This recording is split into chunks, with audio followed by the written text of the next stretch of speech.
मेरा नाम लब्धि है और आज जिस घटना के बारे में मैं आपको बताने वाली हूँ, ये घटना मेरे साथ मेरे एक फ्रेंड हर्ष ने शेयर की थी। ये भयानक घटना मेरे दोस्त हर्ष के साथ बीती है। कुछ साल पहले ही हर्ष के माता पिता गुजर गए थे और उसका अब इस दुनिया में कोई भी नहीं बचा था। इसलिए उसने अपनी बाकी जितनी भी प्रॉपर्टी थी उसको बेच बाच कर वो एक नए शहर चला गया और वहाँ जाकर वो नौकरी की तलाश करने लगा। उस शहर में उसने नौकरी ढूंढने की बहुत ही ज़्यादा कोशिश की। उसे ले देकर एक रूम मिल गया था रेंट पर।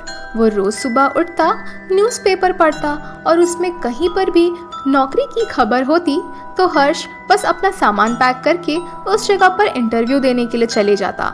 अब हर्ष को उस नए शहर में आकर बहुत समय हो गया था और उसे कहीं पर भी अच्छी नौकरी नहीं मिल रही थी। या तो कभी उसे नौकरी पसंद नहीं आती या फिर कभी उसे सैलरी बहुत ही कम मिलती। अभी तक उसे उसके मन लायक नौकरी नहीं मिल पाई थी और अब उसे उस शहर में रहते हुए 2 महीने हो गए थे। उसकी अब सारी सेविंग्स भी ख़त्म होने को आई थी, इसलिए अब वो बहुत ही ज़्यादा परेशान हो गया था। उसे अब नौकरी की बहुत ही ज़्यादा सख्त ज़रूरत थी। हर रोज़ की तरह ही अगले दिन सुबह उठकर भी उसने अपना न्यूज़पेपर खोला और न्यूज़ पढ़ने लगा। तभी उसने पेपर में नौकरी से रिलेटेड एक न्यूज़ पढ़ी जिसमें बस एक एड्रेस दिया हुआ था और उसमें लिखा था इस नौकरी के लिए आपको 80,000 रुपये मिलेंगे। जैसे ही हर्ष ने अपनी सैलरी को पढ़ा वो उसे पढ़कर ही बहुत ही ज़्यादा शॉक हो गया कि आखिर ये कौन सी जॉब है जिसमें 1 महीने की 80,000 रुपये मिल रहे हैं। पर पेपर में ये भी लिखा था कि इस नौकरी का इंटरव्यू रात के 9 बजे से शुरू होगा। ये पढ़कर हर्ष को बहुत ही अजीब लगा कि आखिर ये कौन सी नौकरी है जिसका इंटरव्यू रात के 9 बजे हो रहा है। पर जिस तरीके की वहाँ सैलरी मिल रही थी हो सकता है कि वहाँ पर बहुत ही ज़्यादा लोग होंगे। पर फिर भी हर्ष ने सोचा कि एक बार वहाँ जाकर देखना ही चाहिए। हर्ष ने अपना पूरा दिन जैसे तैसे बिताया। जैसे ही 8:30 बज रहे थे वो तुरंत ही रेडी हुआ और नीचे जाकर उसने टैक्सी कर ली। फिर वहाँ से वो उस एड्रेस की तरफ बढ़ने लगा। जैसे जैसे वो लोग उस एड्रेस के पास पहुँच रहे थे हर्ष ने नोटिस किया कि वो शहर के बहुत दूर आ गया है। आधे रास्ते पर टैक्सी ड्राइवर ने टैक्सी वहीं रोक दी।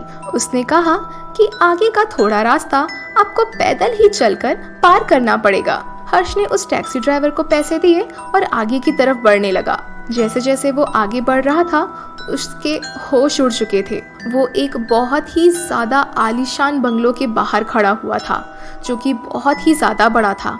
उसे पता ही नहीं था कि शहर के इस कोने में इतनी बड़ी भी कोई जगह है। जैसे जैसे वो अंदर जा रहा था उसने देखा कि सड़क के आसपास कब्रें बनाई गई हैं। उसे समझ नहीं आ रहा था कि आखिर ये कौन सा इंसान है जिसने सड़क के आसपास ही कब्रें बना दी हैं। उसने फिर नोटिस किया कि ये आलीशान बंगलो कब्रिस्तान के ऊपर ही बनाया गया है।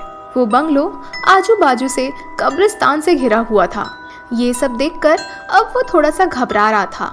उसे अब थोड़ा डर लगने लगा था कि आखिर यहाँ पर ऐसा क्या काम करना पड़ेगा जिसके 80,000 रुपये मिल रहे हैं। पैदल चलकर जैसे ही वो अंदर पहुँचा उसे अंदर एक बूढ़ा आदमी नजर आया।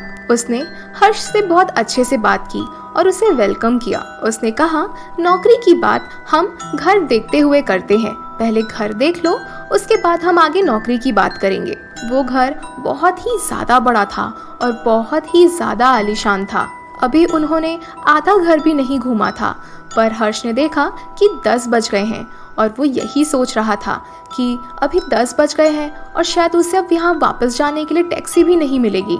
तब उस बूढ़े आदमी ने कहा कि तुम्हें फिक्र करने की कोई ज़रूरत नहीं है, यहाँ पर तुम्हें किसी भी चीज़ की तकलीफ नहीं होगी। तब हर्ष ने डायरेक्टली ही उस आदमी से पूछ लिया कि यहाँ पर क्या काम करना है मुझे और किस काम के यहाँ पर मुझे 80,000 रुपये मिल रहे हैं। हर्ष के इस डायरेक्ट क्वेश्चन का उस आदमी ने भी डायरेक्ट आंसर किया।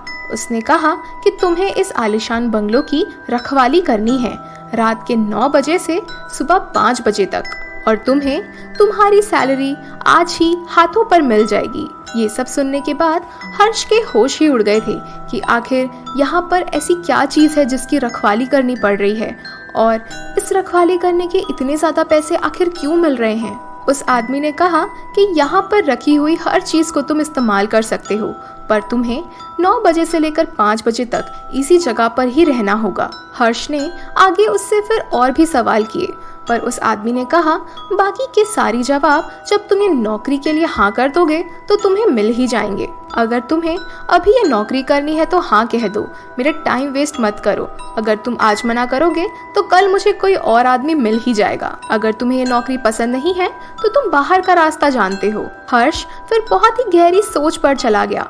अपना दिमाग ठीक तरीके से चलाने के बाद उसने इस नौकरी के लिए हाँ कह दिया, क्योंकि वो बहुत ही ज्यादा मजबूर था और उसे पैसों की बहुत जरूरत थी। उस आदमी ने फिर हर्ष को तुरंत ही 80,000 रुपए दे दिए और उसे एक महंगी गाड़ी की चाबी भी दे दी। उस बूढ़े आदमी ने कहा कि अभी तुम इस कार से वापस अपने घर चले जाओ और कल टाइम पर नौकरी पर आ जाना। हर्ष ने भी फिर कोई सवाल नहीं किया और तुरंत ही अपने घर चला गया।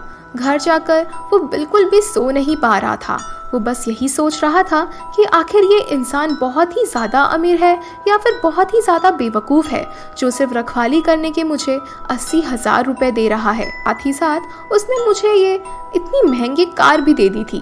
जैसे ही अगला दिन हुआ, हर्ष उस महंगी कार के साथ पूरा शहर घूम रहा था और जैसे ही 9 बजने वाले थे वो तुरंत ही उस बंगलो की तरफ चला गया। वहाँ पर उस आदमी ने उसका वेलकम किया और वहाँ से चला गया। हर्ष को अब उस घर में बहुत ही लंबी रात गुजारनी थी। वो उसकी पहली रात थी, इसलिए वो थोड़ा सा घबराया हुआ था। उसने सोचा कि आज इस घर का पूरा टूर कर ही लेते हैं। वो घर बहुत ही ज्यादा आलीशान था। हर्ष जैसे ही एक कमरे के अंदर गया तो वो बहुत ही ज्यादा खूबसूरत था। उसकी आधी चीजें सोने की बनाई गई थी। उसे ये सब देखकर अब समझ में आ रहा था कि ये आदमी सच में बहुत ही ज्यादा अमीर है। फिर जैसे ही वो दूसरे कमरे की तरफ गया, वो कमरा पूरी तरह से खाली था। वहाँ पर एक बहुत ही बड़ा सा सिंहासन था, एक तलवार थी और एक बहुत ही बड़ा सा मुकुट था।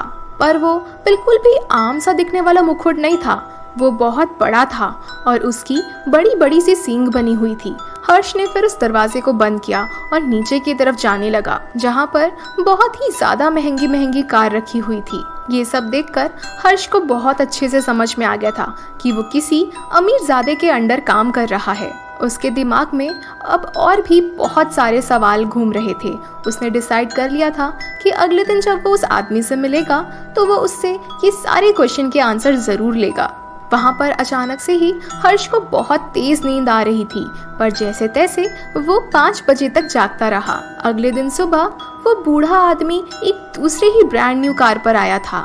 उस आदमी ने हर्ष को उस कार की चाबी दी और उससे कहा कि आज तुम इसी कार पर घर चले जाओ। हर्ष ने उससे कुछ नहीं कहा और वो कार लेकर वो अपने घर वापस चला गया। आखिर क्या है उस बूढ़े आदमी का राज और उस आलीशान बंगलों का राज? आगे जाकर हर्ष के साथ क्या होता है, ये जानने के लिए देखिए इसका दूसरा पार्ट।